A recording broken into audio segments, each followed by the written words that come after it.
Mwadhimishe Bwana tu asubuhi ya leo, mwambie asante. And pray for me that I do the will of God this morning in the name of Jesus. Father, we exalt you in this altar. We bow down to you, Ancient of Days. We bow down to you, King of Glory. We bow down to you, Mighty Man of War. We bow down to you, King of Tribe of Judah. The Lion of Tribe of Judah this morning. We exalt your name. No other God this morning. Your name is lifted on high. Your name is magnified. We enthrone you this morning. In the mighty name of Jesus. Shekinah glory. Have your way in our midst. Have your way in this sanctuary. Have your way in this altar. I surrender to your will. Oh Lord God Almighty, I am nothing on my own. I depend on you. Holy Spirit of God, reign this morning. Reign in this altar. I submit our lives unto you.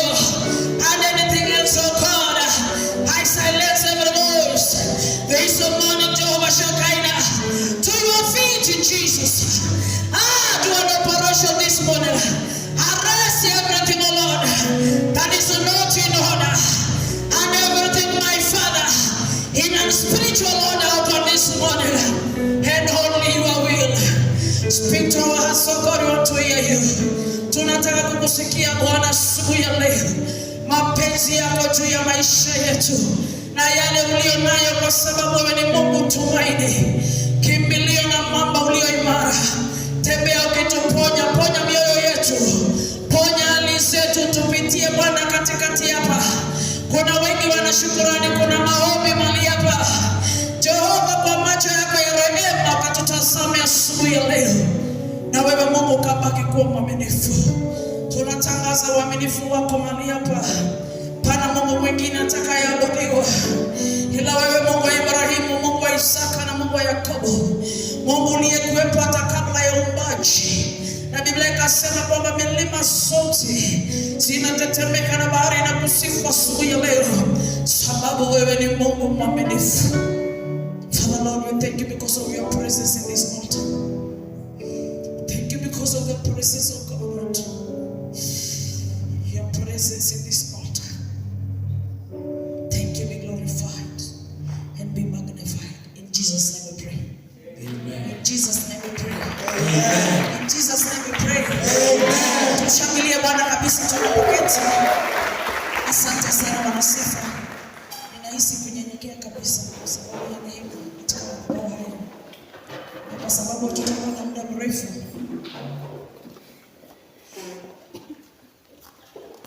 Napenda kwanza kuwasalimu katika jina la Yesu. Hamjambo. Hamjambo tena. God is good all the time.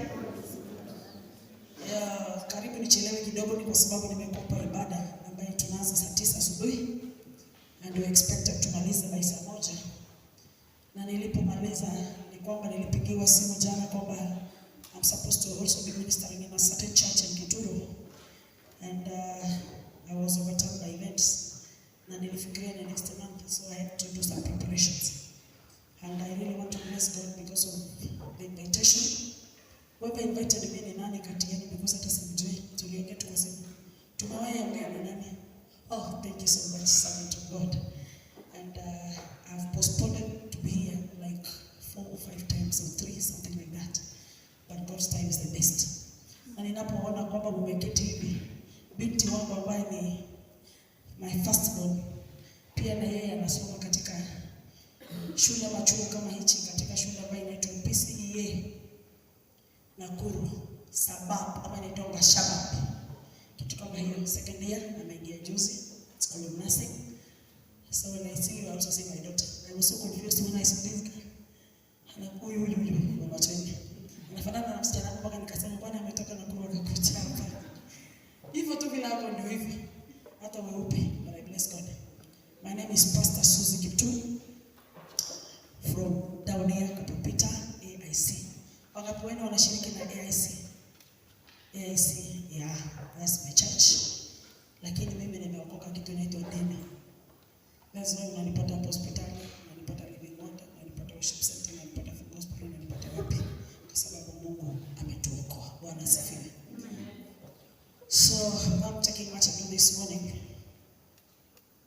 Joshua 24:14 and 15 to start us off. Kitabu hichi cha Joshua mlango wa 24. Sisi tutaanza tu na 14 and 15. Lakini the whole chapter speaks about Joshua gathering the leaders, the Israel leaders, judges na watu wengine wote ambao walikuwa katika hiyo mkusanyiko, pamoja na wazee, pamoja na kina mama. Na kusudi la Joshua kuweza kuwakusanya katika chapter hiyo ya Joshua 24, the whole chapter ndio tuende hapo, ni kwamba alikuwa na waongelesha kulingana na vile Mungu alikuwa amenena pamoja na yeye. Na Mungu kwa hiyo chapter kanena akasema kwamba ambia watu wangu wakumbushe hii utembeo ambao nimetembea na wao. Akawakumbusha mambo ya Red Sea, akawakumbusha vita vyote ambavyo Mungu alipigana. So he was just reminding these people the journey that they've came through with God in this chapter 24 kutoka kwa mlango wa kwanza. Akawakumbusha na akawaambia mababu zetu na mababa zetu, baba za kina hata Ibrahim, kina Tera, walikuwa kwa kando ya mito, walikuwa wanaishi kwa milima wapi. Lakini kile kitu ambacho walikuwa wanakifanya wakati huo, they were serving other gods. Walikuwa wanaabudu miungu mingine. Na akajaribu kuwaeleza, kuwakumbusha kwamba hata nyinyi ninaona kama mnaelekea hiyo barabara. Na kufikia hiyo 14, Joshua akasema, wakati ameshamaliza maneno yake kuwaeleza, akasema, now therefore fear the Lord and serve him in sincerity and in truth. Remove the gods which your fathers served on the other side of the river. So leo tunajifunza kuhusu kumtumikia Mungu, serving God kulingana na scripture. Na wakati nilikuwa nimepata mafundisho mengine katikati ya wiki, but today, in fact, whoever sang this song umeinuliwa. When I headed to the altar this morning, that was the first song keyboardist alishika na ikakuja kwa akili yangu, and I was really crying. You know why? That's why he was singing, and it reminds me so much of the spirit. Kwamba Mungu ameinuliwa. So Joshua was reminding these people the journey. Na wakati alifika 20:14 akasema, therefore fear the Lord and serve him sincerely and in truth, serving God in truth and in sincerity. Praise God. Serving God in truth and in sincerity. So this text 15, chapter 15, ndio nikimbia haraka. If it is unacceptable in your sight to serve the Lord, choose for yourselves this day whom you will serve, whether the gods which your fathers served that were on the other side of the river, or the gods of the Amorites in the whole land you live. But as for me and my house, we will serve the Lord. Praise the Lord. So kile ambacho Joshua anajaribu kusema hapa ni kwamba, ama kile ambacho ninataka unakili ni kwamba, for me it starts with you. Hata Joshua ilianzia kwake, hakusema for my family and I. No. He said, for me and my family, we will serve the Lord. Sasa ilibidi yeye kwanza mwenyewe ajianzie, because I'm also a pastor and my husband is not a pastor, he's a teacher. Na yeye hajaitwa kama vile mimi nimeitwa, but though he serves God in his capacity. But whoever had the call was me. I am the priest in the house. So Joshua was the priest in this house. He had to set an example, first of all, by deciding to serve God. Wakati alikuwa ameshakubali, ameamua mwenyewe kwamba nitamtumikia Mungu, others, the family members, followed suit. So it is this service that we are talking about. Hii kutumika ambayo tunataka kutumika na Mungu inaanzia wewe mwenyewe. It is not about multitude. It is not about congregation. That is why we have people who come from, who have come all the way from Kiambu, from Turkana, from where. Na wakati walifika hapa wakajikusanya kwa sababu ni watumishi. Mwingine anakuwa treasurer, mwingine anakuwa chairperson, lakini hawakutoka mahali moja. Kila mmoja alitoka na huduma yake kwa kupakwa mafuta na Mungu. Na wakati walifika hapa, kila mtu kwa sababu anajielewa, akaelewa position yake ya kuserve ni wapi. Na wakaingiana mara moja na service ikaanza. It starts with yourself. It doesn't start with your family. It doesn't start with your mother. It doesn't, even if your mother is a pastor. I'm telling my daughter, I'm called Pastor Susie, yes. This grace will serve this family, yes. But everybody is going to give an account as far as service is concerned to God. Praise the Lord. Kila mmoja atatoa hesabu yake sawa na vile kumtumikia Mungu ilivyo. So hakuna mtu atakuja kusema leo, my mother is serving God on my behalf.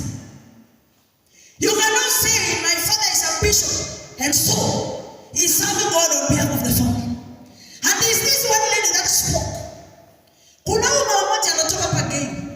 Kijana yake ni reverend. Amezaa watoto. Kati ya watoto wake 7, 4 children are reverends, pastors na mmoja ni bishop. And this mama up to today bado anakunywa pombe. Na kiambiwa kwa nini hataki kuogopa, anasema Mungu ni mjinga kiasi gani? How foolish is God? If he can be able to judge me, wakati mimi mwenyewe nimemzalia watoto 4 ambao ni wachungaji. What a foolish talk. Yaani Mungu atakuwa mjinga, niko na reverend, niko na pastor, niko na askofu na reverend wawili. Na mimi na hii tumbo yangu peke yake. What is that called? It is pride. Na pia ujinga ya kutulia. Wewe unafikiri watoto wako wakisimama kwa wana wazazi yako wamesimama kwa niaba yako?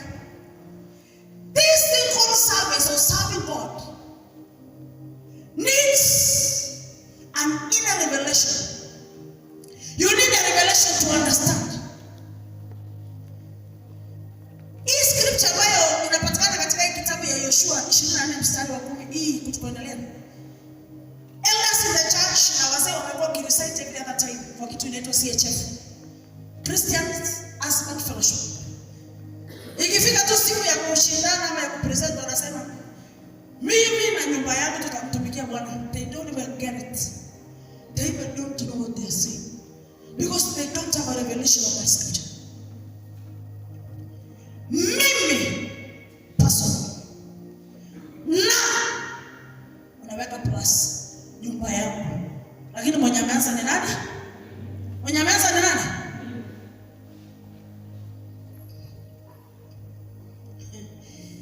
I don't know.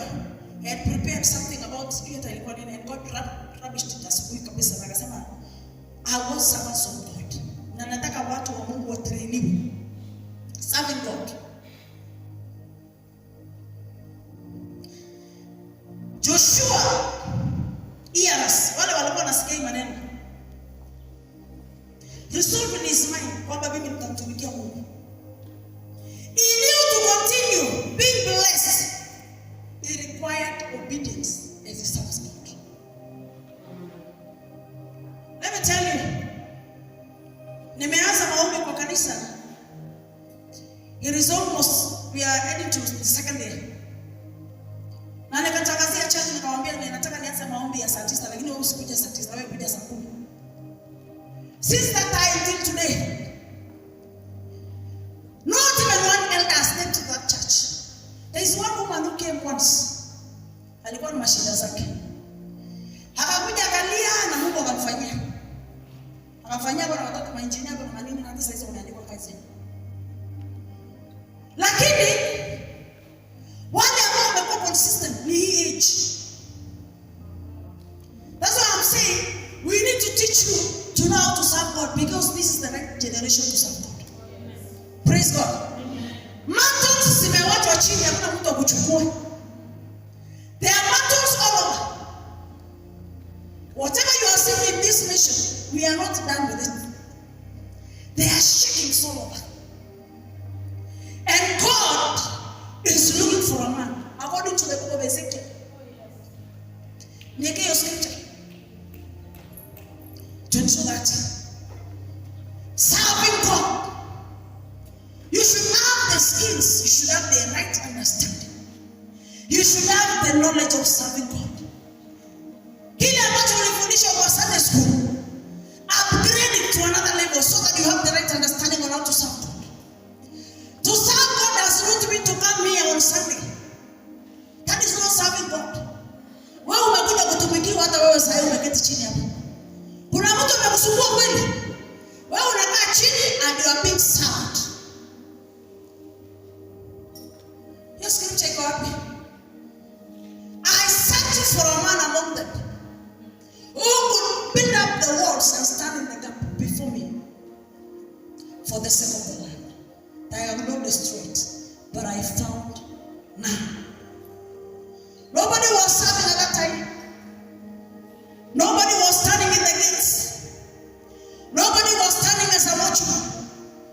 Nobody was standing in the gap that time. And the Lord said, I searched for a man to serve me, to understand me, to build according to my pattern, to understand my ways, that I may, for the sake of the land. Na hata saa hii tukiulizwa kwa hizi shilingi zote, kama tu tutakuja mpaka hapa na kuuliza ni nani, Mungu angalia sema ni nani amekuwa akisimama kwa niaba ya shule, wacha tu tuseme taifa, on behalf of KMTC Kabarnet, who is there that is standing on the doors and the gates of this school? Because of what is happening, jina yenu iko kwa nje. Watoto wa KMTC, watoto wa KMTC juzi walikuwa dunda, wanafuta bangi, wanafanya nini watoto wa KMTC? But this scripture is so right. God is not looking for 50 people.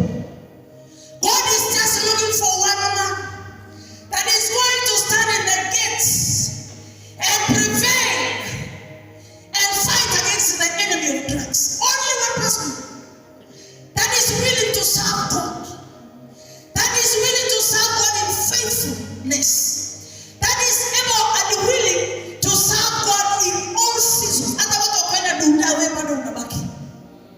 Hata watu wakienda kama wakirudi asubuhi, unajua nini? Hata wale watu wanaenda dunda wako hapa. You are the reason why you're still surviving is because there is somebody that is standing in the gap. That is the only reason. If today there is no person that is going to stand in the gap, then destruction will befall you. So hata sasa unaenda dunda, ukifika huko waambie Mungu, utusaidie kwa ile watu ambao wako na neema ya kusimamia sahi, waendelee kutuombea sana,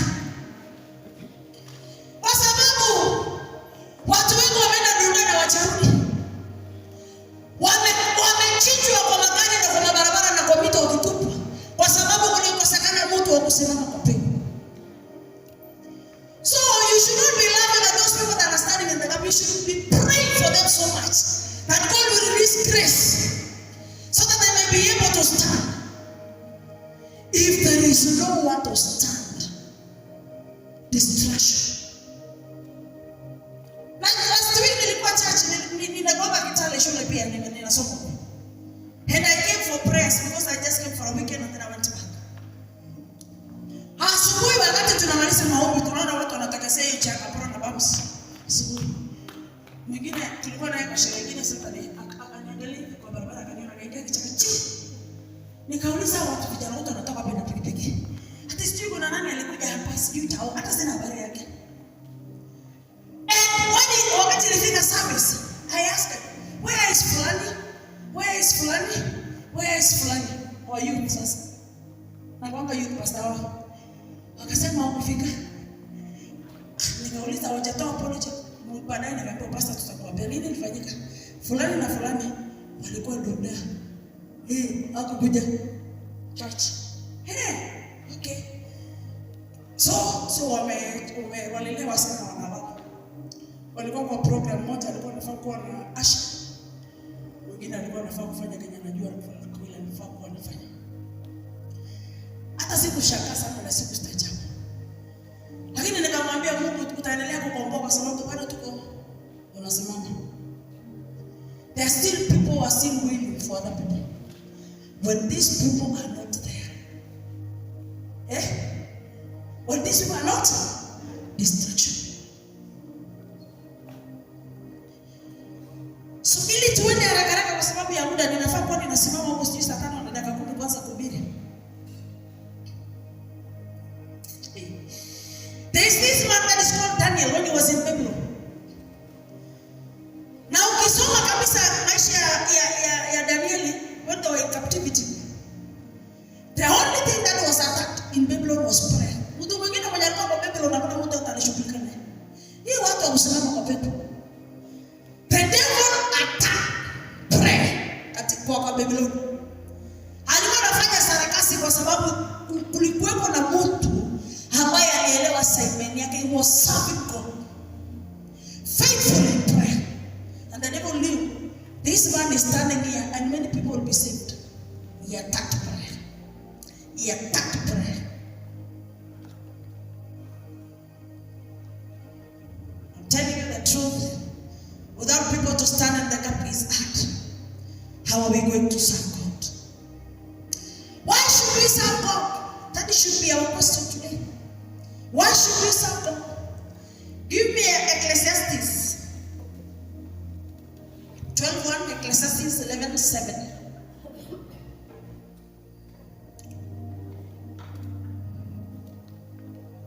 Why should we serve God?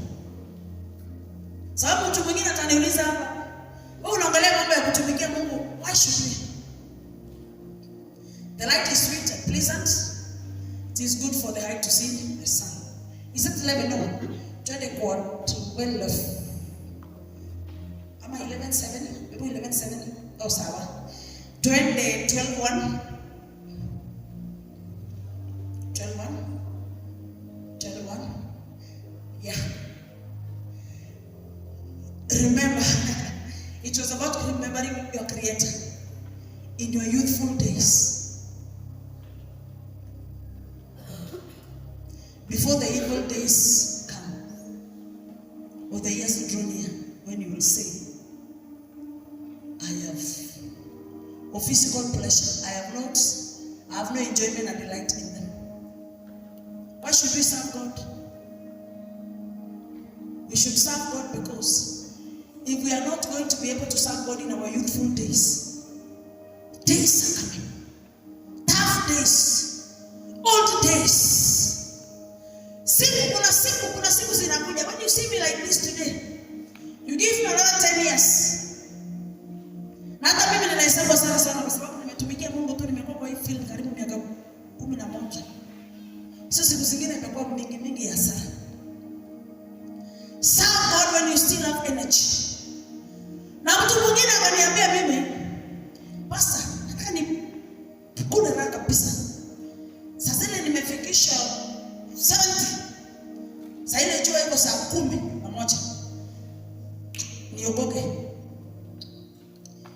Let me tell you today. Bible says in the book of Romans 12:1, offer your bodies as a living sacrifice. Unaweza peana hiyo mwili. Kama umefikisha 70 years na Mungu akatae. Kwa sababu gani? Kwa sababu mwili zetu ni dhabihu mbele za Bwana. And for our offerings to be accepted, it depends on God himself if he's going to accept. Wengine wanasema, acha tu nipige sherehe kidogo alafu nitarudi tu upande hii pole. I saw a taxi driver lady. Mwenye alikuwa anafanya kazi yake tu vizuri. Sijui alikuwa strangled, sijui alikuuawa. She's a very beautiful lady. Alitoka nyumbani akijua na yule jiwe. How are you sure that in the next 10 years nitakuwa wapi? And let me tell you, I don't know why it is coming, but let me just say. Kuna watu bado wanakumbuka wale watu walikuwa nao kwa primary school wote. Do you still remember them?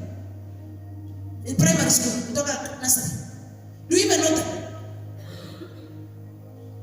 High school mlitoka juzi. Kuna wale ambao umewasahau ama kuna wale bado kwenye alikuwa rafiki yako kwa high school Na ukakuja hapa na kaenda Nairobi kwa sababu mko marafiki sana vile mlikuwa. Sio kitu inaenda ikilala. Let me tell you. Maisha hii ambayo tunaishi sasa hivi today. This life that we are living today. It is a mystery of the spirit. Hata mimi ukiniuliza nisimetoka alikuwa nani class 6, I am not aware. Hata ukiniuliza uko na kiti chini KCP ukifanya na nani, sina habari. Ni watu wachache sana ninakumbuka kwa sababu maisha yanabadilika. Are you able to change your life? Na kujaribu kidogo kurudi nyuma, that you may be able to be used as a vessel to serve God. Because hata wale watu ambao wako dunda sahi, wale wameharibu mwili yao. There is another girl kutoka hapo kwetu, hapa na watoto wawili saizi, ameharibu maisha yake. Niliambiwa juzi hapa Kaptongoro, alienda akona a certain idea, a principle or something. But hiyo siku ni kama kupata yeye kwa nyumba nini. Amelala huko, amekuja akafundwa saa 4 mchana.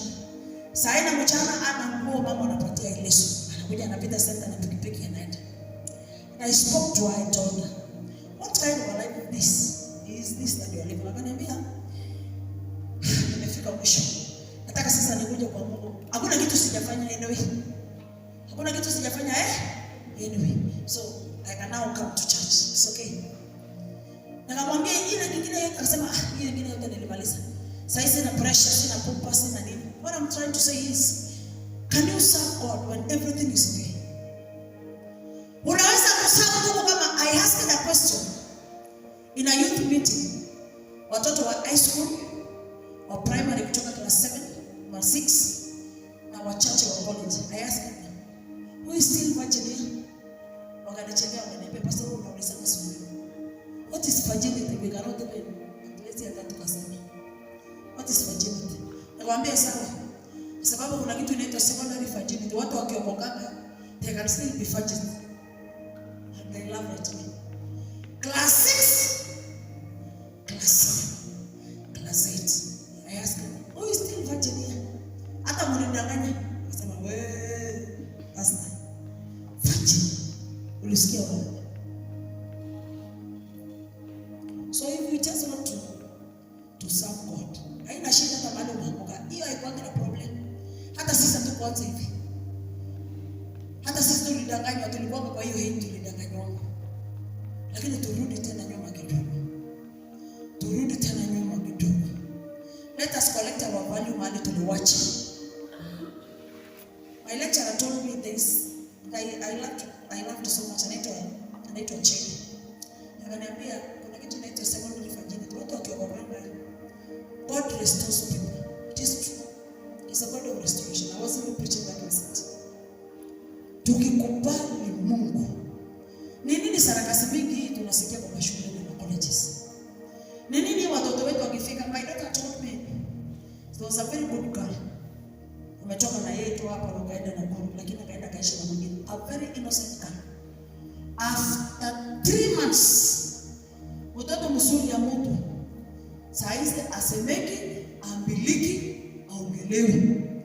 Yeye kwa WhatsApp group ya ile watu mapia ndio hapa. Ati siku anasema ati nilikuanga wapi hii dunia yote, nilikuwa ninadanganywa kabisa. Hapo teke nasikia saizi anaazimia anataka kutafuta diamond platinum. Amefika hapo au seledi yake kwa hiyo shule. Na ni juzi tu miezi 3 amepotea na alikuwa mzuri. Yaani sisi tukishafika hiyo kiwango tunaweza kuja kudanganywa kweli. And you know the struggles that we have experienced. And you know KMTC is expensive. Like my daughter, that school is a private school. I pay good money.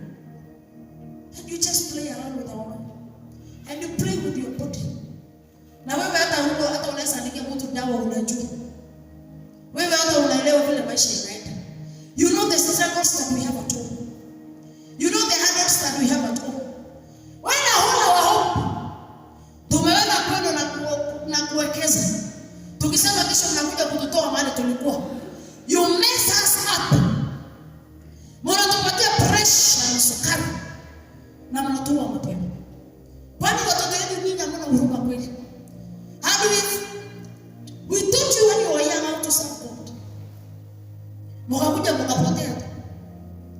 And there's a mshiriki alinipigia last week akilia. Kijana yake alikuwa list. Enda kutoka hapa. Karudi. Tumempeleka Kericho. KMTC sasa. Lakini 2 weeks ago akakutana na Mungu kwa fellowship kama hii. Kwa nini mimi ninapenda hii fellowship? Kwa sababu watu wanaokolewa. Huyo kijana aliokoka 2 weeks ago kwa devotion ya shule yake KMTC saa 11 asubuhi. Aliokoka. Na akapigia simu mama yake. Akamwambia sijawahi enda hiyo devotion lakini nilienda leo na nikakutana na Mungu. Akamwambia ile pressure na sukari nimempatia na baba yangu. Baba yake ni county director. Munisamehe. And the mother was calling me and crying. I said, sijawahi kuwa na ugonjwa wote lakini huyu mtoto anaitwa Joshua. Hile tabu ameniweka kwa maisha yangu. Akifika nyumbani anapiga kila mtu, watu wanalala nje, anafunja mavio, anafunja gari. Na huyu ndio mtoto ambaye alikuwa na B+ kwa hiyo nyumba. Shetani tu akaona nafasi. Akiwaona tu nimeshaingia hapa, anajua destiny. Najua huyu naye akaenda kidogo, familia yao itapona na yeye mwenyewe atapona. Because you have a lot of opportunities. Tukuje tu chini kidogo. Tuache kuabudu hizi mwili zetu. Tuache kuabudu hizi miungu. Na tumrudie Mungu ambaye ametuokoa. Na tuende nyumbani tuwe watu wa faida. Na hata tunaposomesha tuwawekezi ndio kuja kutusaidia, mujisaidie nyinyi wenyewe. Tuma ya watu na. I believe ninatoa 200,000 na kulipa. Lakini morani wewe kesho kuja ujisimamie mwenyewe na kujisimamia kwa miguu yako. And how many students are here? Ambao hata ni orphans. Tunaenda kung'ang'ana na pesa ya CDF hapo. Kuhakikisha wamesoma na tunafanya michango. And they just mess. They don't care. Life is yours. Sisi tunang'ang'ana kama wazazi. But it's so unfortunate. Well, because Biblia inasema kwamba Genesis chapter 1 after creation. Tunaendelea kwenda the fall of man, the depravity of man. Unakuja kuanguka KMTC wakati high school umeweka bidii. Umeweka primary. Unakuja kupotelea KMTC university. Unapotelea hapo wakati maisha yako imekosa. Wakati kuna opportunities ya kufanya international exams na kuweza hata kwenda nje.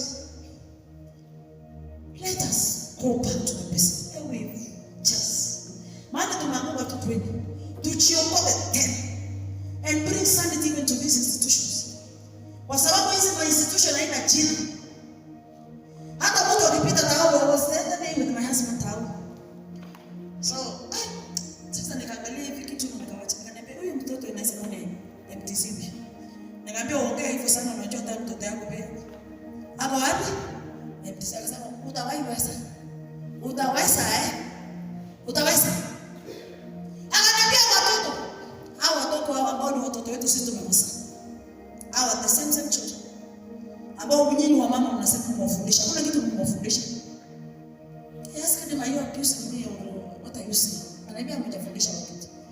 Sababu they are running after us and we are their fathers. And they even don't care about their life. They just want money. Nasema kweli dunia imekuwa ngumu. Na hata kazi hakuna, lakini mtu asikudanganya kuna kazi. Kazi yako iko. Kazi yako iko. Kazi ya kila mmoja iko hapa. Hakuna mtu hana kazi yake hapa. Don't be cheated. If I tell you how my daughter got that school, we never even stepped out of the house. She wanted to do law. Abuka history. She cried. Na akasema nataka kurudia shule. Kamwambia urudie shule. Hii minus yako tu itakusaidia. Mungu ndiye anapanga. Akasema hata hii biology sijaipita hata na shangani napita nini. So she cried. Kapatia nafasi ya Lia. So akaniambia unitabirie. Kwa sababu wakati nilikuwa visaosho hapa, tulileta yeye visaosho hapa. Alikuwa St. Ukaniambia utaenda kwa Prophet Girls. Na nikaenda. Sasa next move, nikamwambia next move aufike na Nairobi, unacheza na Kabarak na mwisho ni Nakuru. Na one day somebody called us in the morning, saying, called us, hawaken me to one. Akasema, where is your daughter? Mume apply. Akamwambia tujapata neema ya kuapply, tutaapply next week. Akasema, anaweza taka KMTC. Akamwambia ndio. Akasema, kuna mahali nataka niende saa hii kwa transport yako pastor. Sababu kuna vitu vingi umenifanyia. Hata kama hiyo shule ni expensive, utalipa. Na mimi nitalipa. Alienda saa 11 jioni akakuja na barua. Hata sikutoka. Akasema ndio. Tukashangaa wote. We prayed, we told God thank you. Sasa tunaonyesha Mungu pesa kutoka wapi? Mungu akaleta pesa. So one thing I've been telling my daughter, wewe ujue patano mimi nimefanya. Hii yako mingi ni Mungu amekufanyia. Heshima na wewe Mungu anakutumikia. Let me tell you, even as we wanted so much to have boyfriends and to have husbands, if you tell me today, hata you get to start it, nilichoka naye. Wait for the right time. I even went to the mountain even for 2 months. Lakini ile wakati mwingine nilikuwa kama nyinyi, nilikuwa ninaona kama ni kitu ya maana sana. After this, I understood that marriage is not just about sex. It is more than that. It entails a lot of things. Tusemezane tu. Kwa sababu kwa nyinyi kupona na kubadilika, nchi inabadilika. I told my daughter, tuongee tu, tunasema baba yake hapa. Hii maisha ni yako.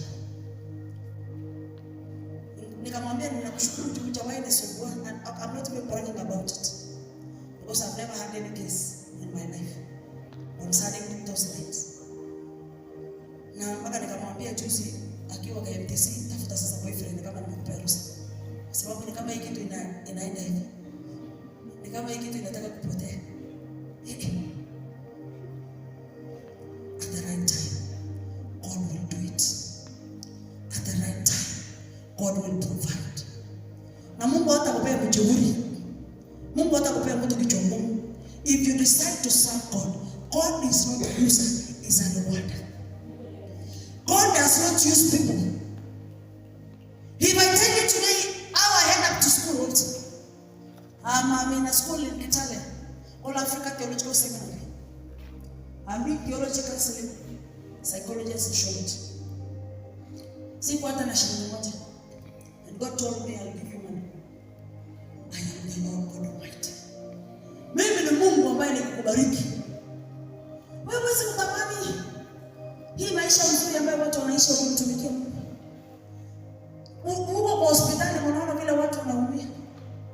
Unaona kina chila vile watu wanakula mayai. And you just want to use your body for that. And now let me tell you, whoever uses you here will not marry you. Why? I'm telling my children at church. Kwa sababu wanasema bado ninatafuta hiyo sio kiwango yangu. Kwa sababu mimi bado ninataka kitu nzuri. Yaani hii wife material na husband material si kwake. Hiyo ni akukata kiu. Kwa sababu there is a Muslim, a friend of mine told me, usijali kwa maji chafu, sababu hata maji chafu inasimu moto. Sasa unaangalia kwa maji chafu usema moto yote. And I told my girls, whatever we are carrying is so valuable. Si tumbapo ambaye mtu akishikwa na kiu anataka kusimama. We have our dignity. And as we serve God, we are serving God. Kwa sababu even in our youth, hii energy inatakikana Mungu kutumiwa, atutumie kabisa kwa utukufu wa jina lake. And I am planning a lot of crusades in our centers and in our towns. Ninataka vijana ambao wanakuja kustorm centers na kuchukua. You know why? If you are not going to wake up, mantles are just lying. Mantles are lying. Kuna watu wanajenga hapa na oyende. Mantles are lying ya kina team wangu. Nani atachukua hii mantles ya nation? Nani atachukua hii mantles ya mataifa? Who is going to take it? Na mnaona hata nyinyi kwa makanisa zenu ukipicha mbele kusaidia. Pastor yako anaanza kuseka. praise and worship unaanza kwa wamama. Hata wewe unataka uchukue kitu hapo uanze kufanyia Mungu kazi. But it is an opportunity when you are here to come and serve God. Na mimi niliambia mtu ukienda shule urudi kama umekuwa better person. And my daughter, mtoto wa my brother-in-law, juzi tu last year alienda Australia. A very good guy. Kidogo ametupigia simu na tunaongea. Naona bwana wewe. Hapa. Sema ninafunza Sunday school. Hapa. Nikauliza yeye chela. What is happening? Akasema hii ndio maisha ya huko.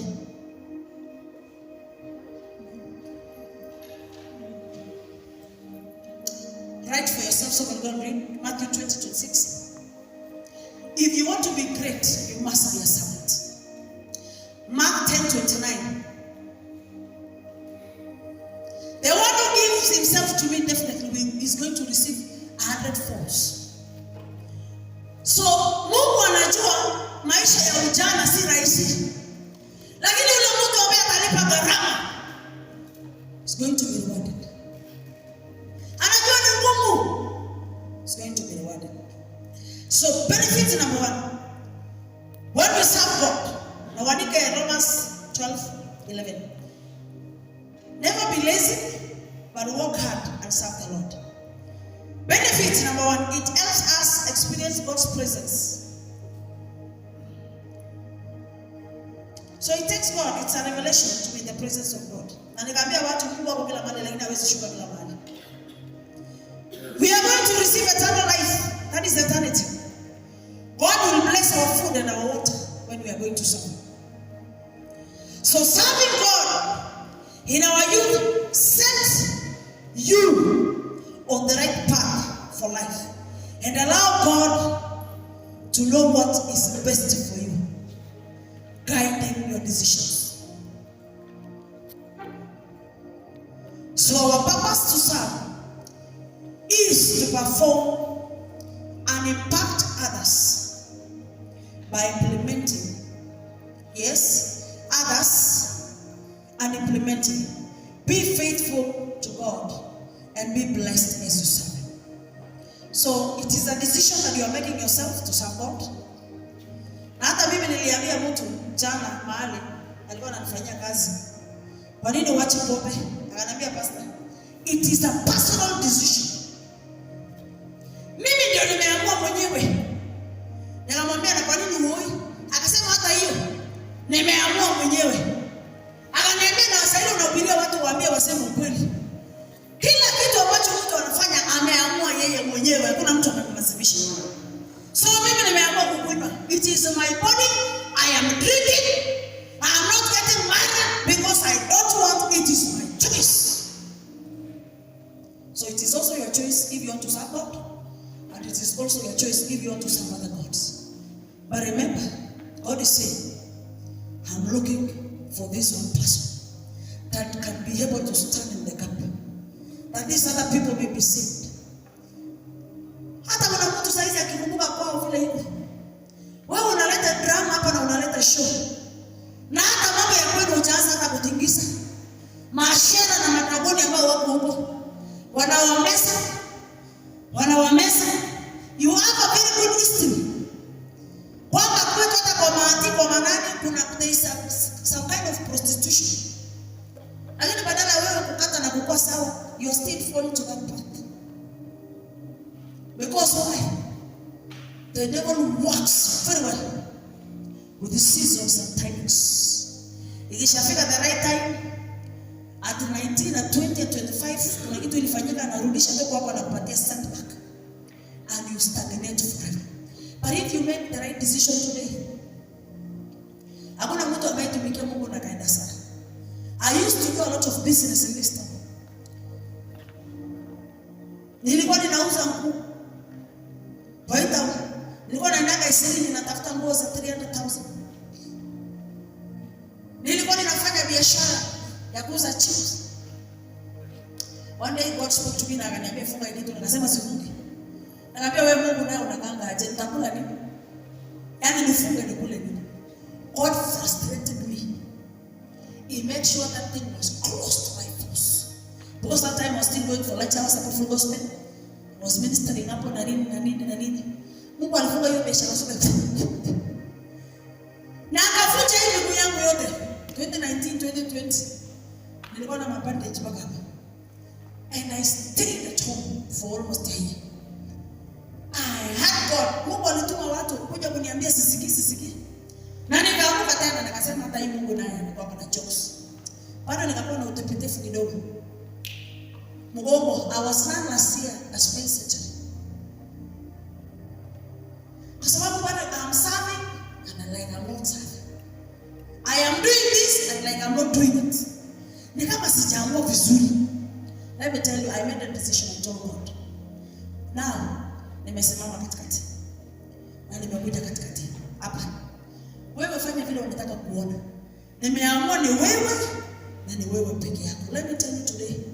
Mimi hata tangu hiyo siku Mungu alifrustrate mimi na hata nikifanya hiyo biashara pesa iko na account. Right now I can tell you.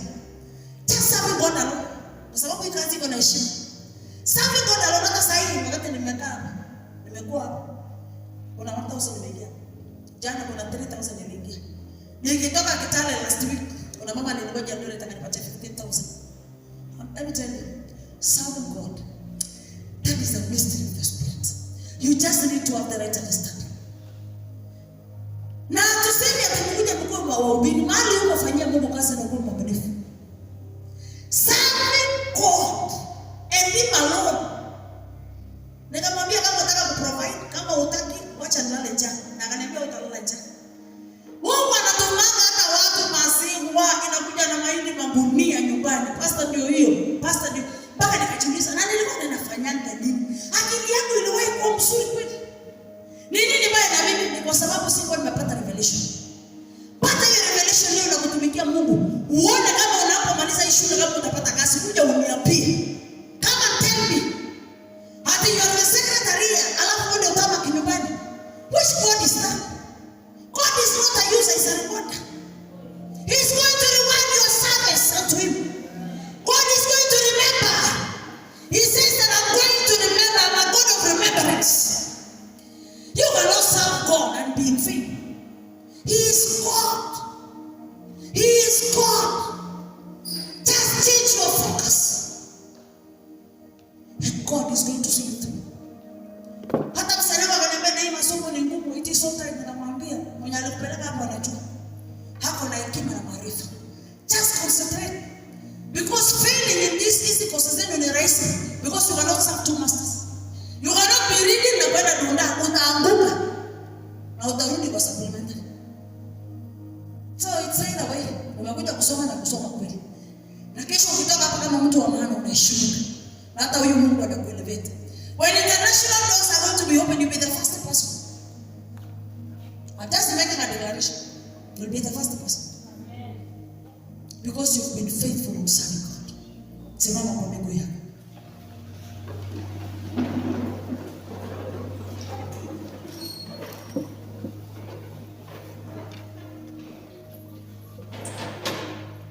Sijui ni nani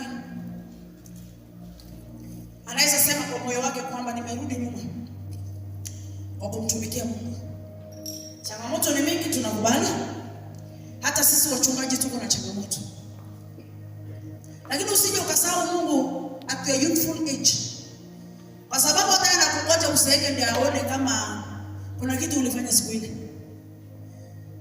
Let you not come from very far and just come and destroy your life here. There is a guy I was telling him last campaigns. Anatoka Ravini. Nikamwambia hii campaigns na mchezo uko nayo inaweza kukuramba. As we are speaking now.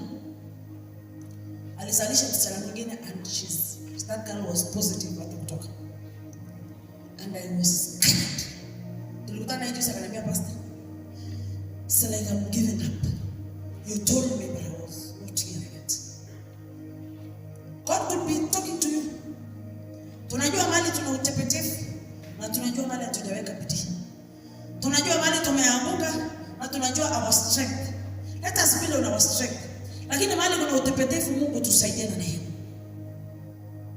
Shule ambayo ninasoma, we are hosting watoto wa JKUAT students. JKUAT wanakuja katika.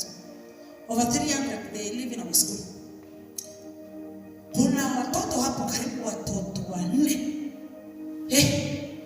Tunapepetana nao maombi mpaka asubuhi. While many of them wako kwa dunda, wako wapi, wako kwa banki. They're full of them.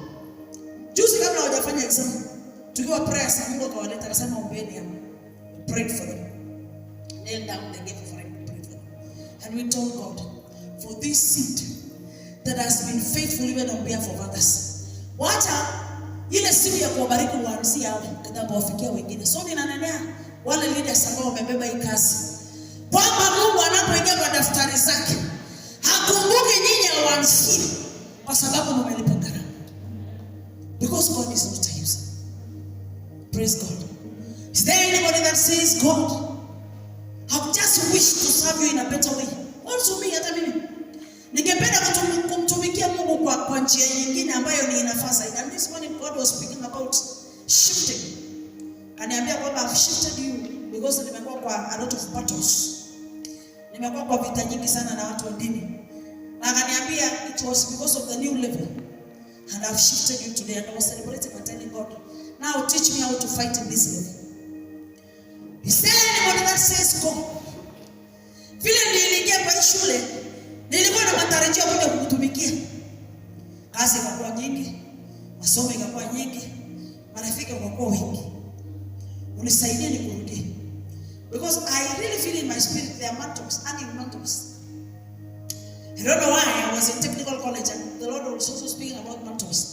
Mantles for the next generation. There are people who are supposed to be serving God in each generation ambayo inakuja na mantles kubwa kubwa. I just want to pray that God will restore this generation for His glory. Na nikaambia Mungu, uzao wetu ambao sisi wenyewe tumezaa hawezi kupotea. We cannot pay the price.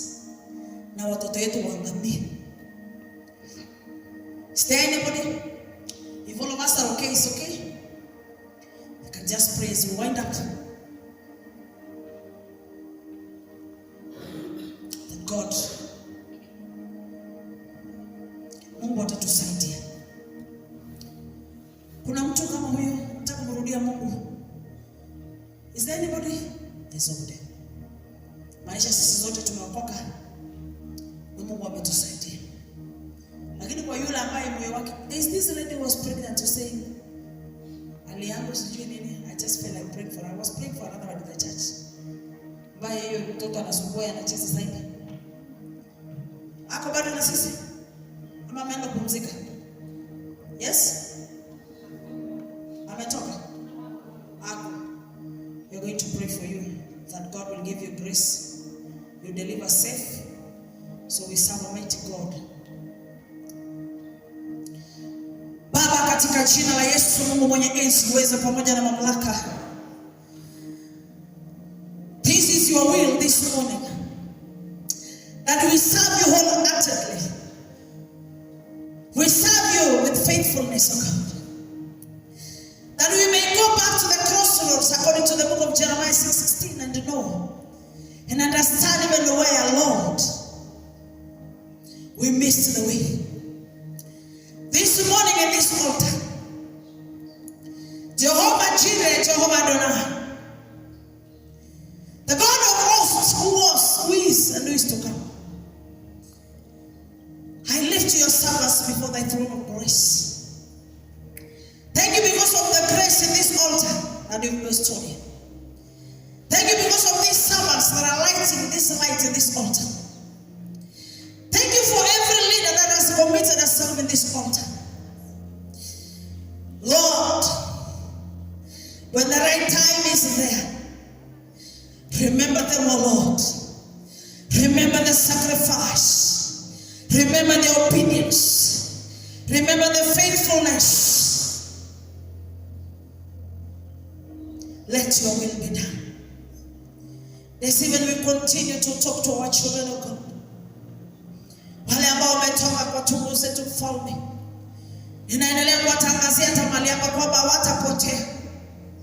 This is a seed even to take this mantles, O God. This is the seed ambayo amechukua battles kubwa katika jina la Yesu. Jehova, uturehemu na utukumbuke Bwana. Hata wanapoendelea na masomo yao, ninanena baraka na kibali. Wale ambao wana changamoto ya fedha, mfalme wa ajabu, send the silver and gold belong to you, O God. Na wewe ni Mungu wa utajiri, utaenda kuachilia neema. Hakumbushe watoto wetu Bwana, umbali huu wewe ndiye Ebeneza. Wasije wakaabudu miungu ya miili zao, wasije wakaabudu vitu vingine ambavyo vinaenda kinyume na wewe Bwana. Lakini kwa njia ya utakatifu wewe Mungu utanena na utawasimamisha hata kwa kukua kwao. Asante kwa kupiga kinanda siku ya leo, ninamnenea baraka. Napoendelea kufanyika baraka katika ibada hii, Mungu kaendelea kumtetea na kumpigania.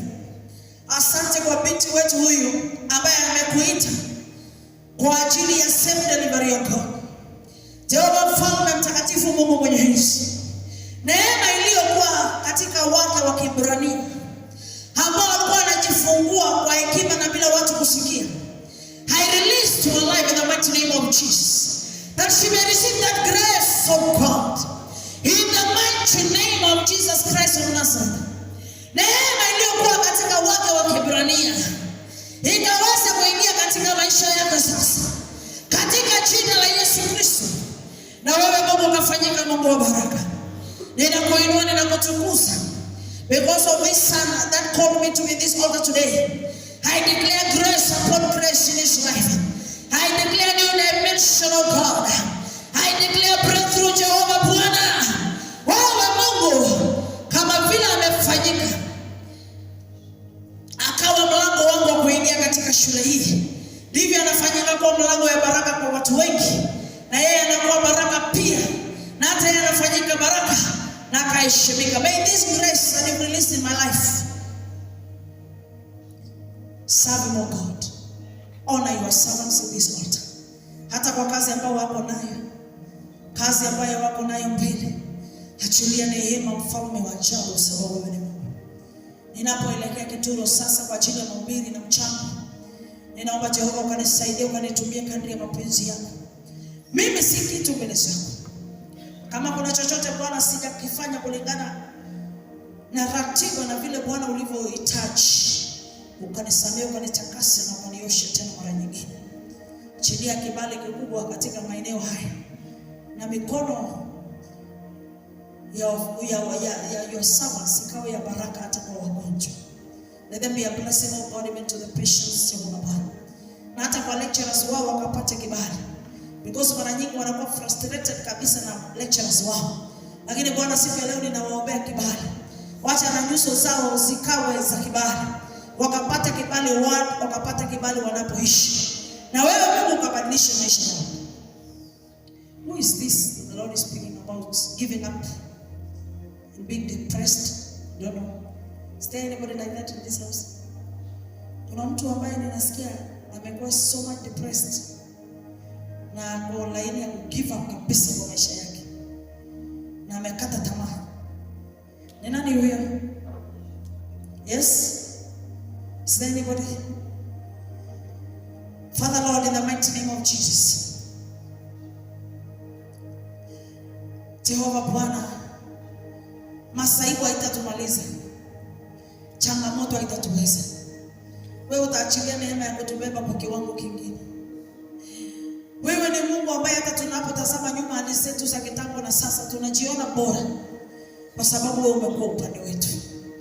Ninanena neema ya kupigana tena vita, neema ya kusonga mbele na kukanyaga hatua.